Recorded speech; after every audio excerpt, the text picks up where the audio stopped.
శత్రువుకి శత్రువు మిత్రుడవుతాడు. అలాగే శాశ్వత శత్రువులంటూ ఎవరు ఉండరు. జియో పాలిటిక్స్‌లో ఇప్పుడు జరుగుతోంది అదే. ముఖ్యంగా భారతదేశం విదేశాంగ వ్యవహారాల విషయంలో చాలా కీలకమైన నిర్ణయాలు ఇప్పుడు అందరినీ ఆశ్చర్యానికి గురిచేస్తున్నాయి. ముఖ్యంగా తాలిబాన్లలో మనం చెప్పుకోదగ్గ ఎవరైతే ఉన్నారో ఫారెన్ మినిస్టర్ అమీర్ ఖాన్ ముత్తాకి ఆయన భారతదేశంలో 2 రోజుల పాటు పర్యటించి వెళ్ళిన ఉదంతంపై ఇప్పుడు దేశవ్యాప్తంగా చర్చ జరుగుతోంది. తాలిబాన్లు ఉగ్ర నేపథ్యం కలిగిన వాళ్ళు, వాళ్ళతో మన సంబంధాలు ఎలా ముందు కొనసాగుతాయనేది ప్రశ్న. కానీ అవసరార్థం కొన్నిసార్లు కలవాల్సిన సందర్భాలు వస్తాయన్నది ఒక నానుడి కూడా ఉంది. ఈ నేపథ్యంలో పాకిస్తాన్ ఎదుర్కోవడానికి ఇది ఒక మంచి అవకాశంగా భావిస్తున్నామా, లేదంటే మున్ముందు ఎలాంటి జాగ్రత్తలు భారత్ తీసుకోవాలనే అంశం మీద సార్క్ స్టడీస్ పరిశోధకులు శ్రీమన్నారాయణ గారు ప్రస్తుతం అంటున్నారు. ఆయన అడిగి మనుషులు తెలుస్తుందాం. సార్, ఇప్పుడు చూసుకున్నట్లయితే ఫారెన్ మినిస్టర్ తాలిబాన్ ఏదైతే అక్కడ రూల్ చేస్తుందో వాళ్ళు 2 రోజుల పర్యటన కోసం వచ్చి జయశంకర్ గారిని కలిసి చాలా విషయాలు మాట్లాడారు. ఇదంతా ఇంటర్నల్గా జరుగుతుందా, లేదంటే ఏంటి తెర మీదకి ఒకసారి రావడానికి కారణాలు ఏమనుకుంటున్నారు? తెర మీద ఒక్కసారికి వచ్చిన విషయం కాదండి. ఎప్పుడైతే తాలిబాన్ ఆఫ్ఘనిస్తాన్ టేక్ ఓవర్ చేసిందో, యుఎస్ నాటో ఫోర్సెస్ విత్డ్రా అయిన తర్వాత వాళ్ళు రాడికల్ చేంజెస్ అంటూ పెద్దగా తేలేదు. ఎందుకంటే వారు ఏర్పరిచినటువంటి నాటో యుఎస్ ఏర్పరిచినటువంటి స్ట్రక్చర్లోనే టాక్సేషన్ సిస్టమ్ని ముందుకు కొనసాగిస్తూ వచ్చారు.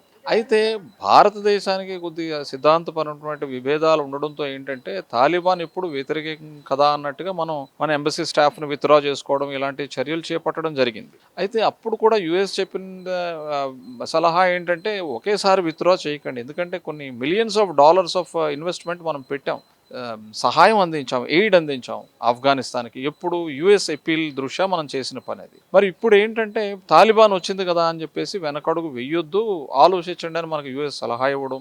ఆ తర్వాత భారతదేశం కూడా అక్కడ ఎక్విప్మెంటు, ప్రాజెక్ట్స్, డ్యామ్స్ కట్టే ఎక్విప్మెంట్ ఏం విత్డ్రా చేసేయలేదు. మొత్తం తాత్కాలికంగా ఒక స్టాల్ అయితే చేయడం జరిగింది, తాత్కాలికంగా ఆపడం జరిగింది, కానీ దాన్ని పూర్తిగా ఎత్తేయలేదు.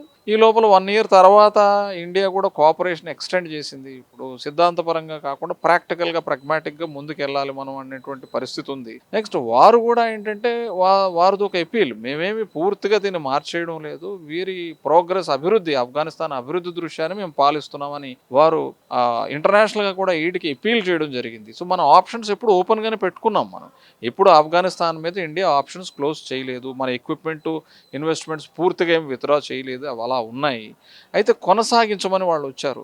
ఈ మధ్య కాలంలో ఏంటంటే పాకిస్తాన్కి ఆఫ్ఘనిస్తాన్కి వచ్చినటువంటి విభేదాల దృష్ట్యా, విభేదాలు ఏంటంటే ఇప్పుడు అక్కడ పాకిస్తానీ, ఇది ఆఫ్ఘనిస్తాన్ తాలిబాన్ అంటే పాకిస్తానీ తాలిబాన్ కూడా ఉంది. మరి గవర్నమెంట్ దాన్ని వ్యతిరేకిస్తుంది, పాకిస్తానీ తాలిబాన్ని.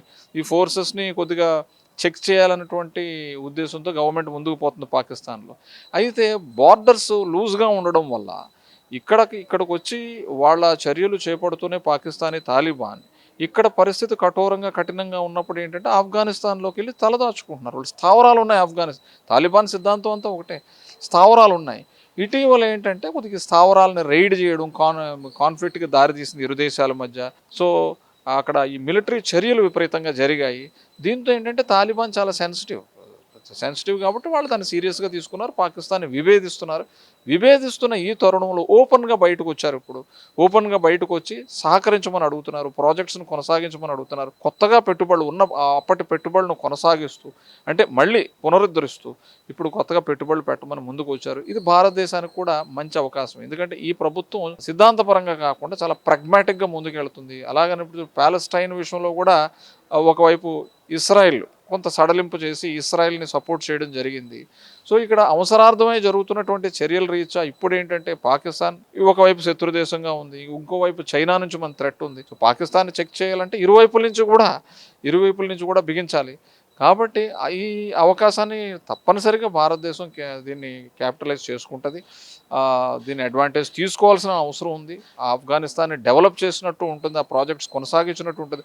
మరొక మిత్రదేశం అనేది అక్కడి నుంచి మనకు ఏర్పడిందంటే పాకిస్తాన్ యాక్టివిటీస్ని చెక్ చేసేటువంటి అవకాశం సైకలాజికలీ కూడా భారతదేశానికి కలుగుతుంది. ముఖ్యంగా రష్యాతో కానీ యూరోపియన్ కంట్రీస్తో కానీ రోడ్డు మార్గం కూడా వెళ్ళాలంటే మన తాలిబాన్లు అయితే ముఖ్యంగా ఆఫ్ఘనిస్తాన్ తాలూకా సహాయం అవసరం అనేది కూడా ఉంది.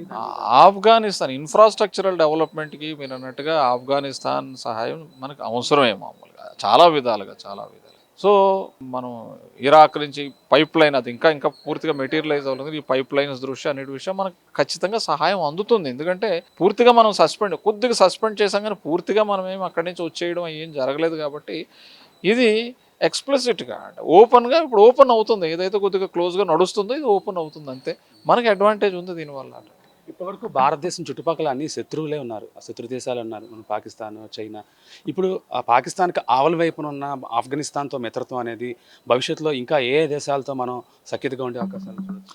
అంటే ఇప్పుడు పాకిస్తాన్ రిలేషన్స్ స్ట్రెయిన్ అయ్యాయి ఆఫ్ఘనిస్తాన్తో. ఇప్పుడు ఆఫ్ఘనిస్తాన్ని మంచి చేసుకునే పరిస్థితుల్లో కూడా పాకిస్తాన్ లేదు. ఎందుకంటే ఆఫ్ఘనిస్తాన్కి కావాల్సిన డబ్బు, ఇన్వెస్ట్మెంట్స్, ప్రాజెక్ట్స్ అవి భారతదేశమే చేయగలదు. ఇప్పుడు పాకిస్తాన్ తన్ను తాను సరిదిద్దుకోలేనప్పుడు, అభివృద్ధి చేసుకునే పరిస్థితులు లేనప్పుడు, ఏదో అలా మేనేజ్ చేసుకుంటూ వెళ్తున్నప్పుడు అది వాళ్ళది కొనసాగుతూనే ఉంటుంది. ఆ శత్రుత్వం, ఆ కాన్ఫ్లిక్ట్ భారతదేశం మరింత దగ్గర అవ్వాలి, మరింత ఆఫ్ఘనిస్తాన్కి దగ్గర అవ్వాలి. ఆ ఏరియా ఆటోమేటిక్గా ఏంటంటే ఎప్పుడైతే ఇండియా ఓపెన్గా ఆఫ్ఘనిస్తాన్ని స్టెబిలైజ్ చేస్తుందో నాటో కంట్రీస్ నుంచి కూడా మనకి కొంత ఫేవర్ అనేది వస్తుంది.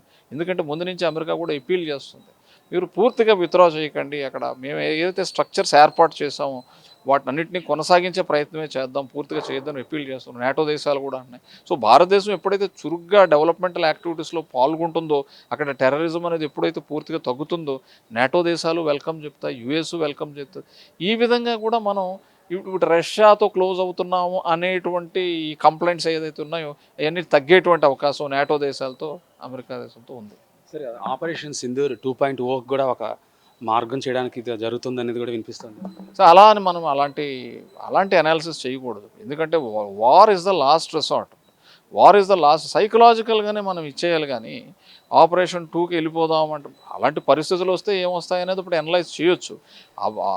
ఎందుకంటే that's all together different story. వాళ్ళు ఎక్కువ చైనా మీద ఆధారపడుతున్నారు. ఇప్పుడు ఆఫ్ఘనిస్తాన్ ఏ పాటి సహాయం చేసేయగలదు మనకి, ఏ పాటి సహాయం చేయగలదు? ఏమో బేస్ ఇంకా మరింత స్ట్రెంథన్ అవ్వాలి. ఆఫ్ఘనిస్తాన్ ఆ లెవెల్కి వచ్చి మనకి హెల్ప్ చేయాలి అంటే రిలేషన్స్ మరింత స్ట్రెంథన్ అవ్వాలి. ఆఫ్ఘనిస్తాన్ చాలా విధాలు అభివృద్ధి చెందాలి, దాని ఎయిర్ బేసెస్, డిఫెన్స్ సిస్టమ్ కూడా స్ట్రాంగ్ అవ్వాలి.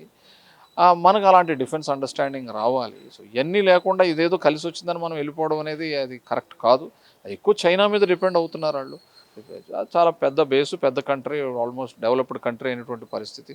సో అలా మనం అనలైజ్ చేయకూడదు. అయితే అలాంటి పరిస్థితి వస్తే కొంత అడ్వాంటేజ్ ఉందని చెప్పాలి తప్ప let's go for operation Sindoor అనేది మనం అలాంటి ఆలోచన చేయకూడదు అనేది నా అభిప్రాయం. సరే, ఇప్పుడు చైనా విషయానికి వస్తే, చైనాతో మనం సత్సంబంధాలతో వెళ్తున్నాము పక్క. చైనాని ఎంతవరకు నమ్మగలం? అంటే సార్క్ దేశాల కోణంలో చూస్తే మీరు దాని మీద పరిశోధన చేశారు కాబట్టి మీరు ఎలాంటి అభిప్రాయం? ఇప్పుడు ఉన్న పరిస్థితుల్లో ఒకవైపు అమెరికన్ ప్రెసిడెంట్ టారిఫ్స్ అని బెదిరిస్తున్నాడు కాబట్టి స్ట్రాటజిక్గా, లాజికల్గా చైనా వైపు వెళ్ళామంటే నమ్ముతున్నామని కాదు, అన్నీ ఏమి సడలింపులు ఇచ్చేయలేదు ఇండియా కూడాను. మనం స్ట్రాటజిక్గా వెళ్తేనే కదా అవతల రియలైజేషన్ వచ్చేసి ఒక పెద్ద దేశాన్ని మనం కోల్పోతున్నాం అని చెప్పేసి అమెరికా తన పాలసీస్ మార్చుకుంటుంది అనేది ఉద్దేశం. మార్చుకోకపోతే మనం బెనిఫిట్స్ పొందుతాం, ఆర్థికంగా బెనిఫిట్స్ పొందుతాం, కానీ ఎక్కడ సరెండర్ అయ్యే ప్రసక్తి ఎక్కడ ఉండదు కదా. భారతదేశం ఇట్ లెర్న్ మెనీ లెసన్స్, ఎన్నో పాఠాలు నేర్చుకుంది భారతదేశం. సో బార్డర్స్ విషయంలో నమ్మకూడదు, 62 వార్ విషయం, పరిస్థితులు అన్నీ చూసాం కదా. చూసి వారిని ఎప్పటికీ నమ్మం. కాకపోతే ఆర్థికంగా కొన్ని అడ్వాంటేజెస్ మనం తీసుకుంటాం. అక్కడ అమెరికా స్టాండ్ సడలించేందుకు మనం మరి దగ్గర అయినట్టుగా ఉంటాం అలాగా, అంతే. సరే, దౌత్య నీతిలో గతంతో పోలిస్తే ఇప్పుడు భారతదేశం ఎలాంటి పురోగతిలో ఉందనుకుంటారు? ఇప్పుడు చాలా ప్రెగ్మాటిక్. ఒకప్పుడు ఏంటంటే పాత ఈరాలో ఐడియాలజికల్గా వెళ్ళేది. ఐడియాలజికల్ స్టాండ్, ప్యాలెస్టైన్ అవనివ్వండి, ఇంకో ప్రో సోవియట్ అవనివ్వండి, ఇలాంటి ఐడియాలజికల్ స్టాండ్లో వెళ్ళింది. గతంలో కూడా చాలా critics of Nehruvian foreign policy like doctor BR Ambedkar కూడా ఏమన్నారంటే సాటి డెమోక్రసీ అయినటువంటి అమెరికాతో క్లోజ్ అయితే పాకిస్తాన్తో ఈ ఇబ్బంది ఉండదు మనకి, చైనాని నమ్మొద్దని నాడే డాక్టర్ అంబేద్కర్ హెచ్చరించడం జరిగింది పార్లమెంట్, నెహ్రూవియన్ పాలసీని క్రిటిసైజ్ చేస్తూ. అప్పుడే అంబేద్కర్ వారు ఆయన ప్రాగ్మాటిక్ పాలసీని మనకు చెప్పడం జరిగింది. అది మనం ఇప్పుడు చూస్తున్నాం. మామూలుగా ప్రాగ్మాటిక్ పాలసీ అంటే అవసరార్థమై ఎలా ఉంది, ఎందుకంటే చాలా స్విఫ్ట్గా మారిపోతున్నాయి. గ్లోబల్ పొజిషన్ అంతా స్విఫ్ట్గా మారుతుంది, స్టాండ్ అంతా స్విఫ్ట్గా. సో ఇలాంటి పరిస్థితులు ఎవరు అనుకున్నారు అమెరికా మిత్రదేశం అని ముందు పక్కకి వెళ్ళి వాడు విపరీతమైన టారిఫ్ విధించడం జరిగింది అమెరికా. సో ఇలాంటి పరిస్థితుల్లో ఏంటంటే ప్రాగ్మాటిక్ అప్రోచ్ ఇప్పుడు నడుస్తుంది. మనకి ఏది బెనిఫిటో దాని వైపు వెళ్తాం. ఎందుకంటే we're also emerging as a power, ఒక పవర్గా మనం ఎమర్జ్ అవుతున్నాం అని తెలియజేస్తున్నాం ప్రపంచానికి. రష్యా వైపు వెళ్తాం, మాకు అవసరం ఉంది కాబట్టి వెళ్తాం. అమెరికా వైపు వెళ్తుంటే అవసరం ఉంటే వెళ్తాం. సో అవసరార్థమై మేము వెళ్తాం. మేము ఎవరు ఒక్క కంట్రీ సైడ్ తీసుకునేటువంటి పరిస్థితి లేదు అని మనం చాలా గట్టిగా చెప్తున్నాం ప్రపంచానికి. ముఖ్యంగా సార్క్ దేశాల సదస్సు విషయంలో ఇప్పుడు చాలా జాప్యం జరిగింది. నెక్స్ట్ ఎప్పుడు జరుగుతుంది? సార్క్ దేశాలు ముఖ్యంగా ఇండియా పాకిస్తాన్ కాన్ఫ్లిక్ట్ రీచా ఇస్లామాబాద్లో జరగాల్సింది ఇప్పటి వరకు జరగలేదు. ఇంకోవైపు బంగ్లాదేశ్ మీరు చూసుకున్నట్టయితే అక్కడ అలజడి ఇంకా అలా స్టెబిలైజ్ కాలేదు. ఇంకోవైపు ఏంటంటే చైనా దీన్ని ఎప్పుడు డీస్టెబిలైజ్ చేయడానికి, అబ్జర్వర్ కావచ్చు, డీస్టెబిలైజ్ చేయడానికే చూసింది మామూలుగా. అలా మీరు నేపాల్లో కూడా మీరు చూసినట్లయితే స్టేబుల్ పరిస్థితులు లేవు. ముందు ఫస్ట్ అన్ని స్టెబిలైజ్ అవ్వాలి. స్టెబిలైజ్ అయిన తర్వాత ముందు పాకిస్తాన్తో ఏదో అలా అని చెప్పేసి సార్క్ అని మనమేం ఆగడం లేదు, ముందుకెళ్తా ఉన్నాం. ఏదో పరోక్షంగా ఏదో విధంగా ముందుకెళ్తా ఉన్నాం.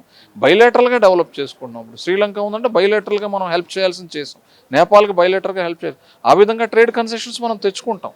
సార్క్ ఉండాలంటే ఇండియా కంటే కూడా ఇతర దేశాలకి లాభం ఎక్కువ.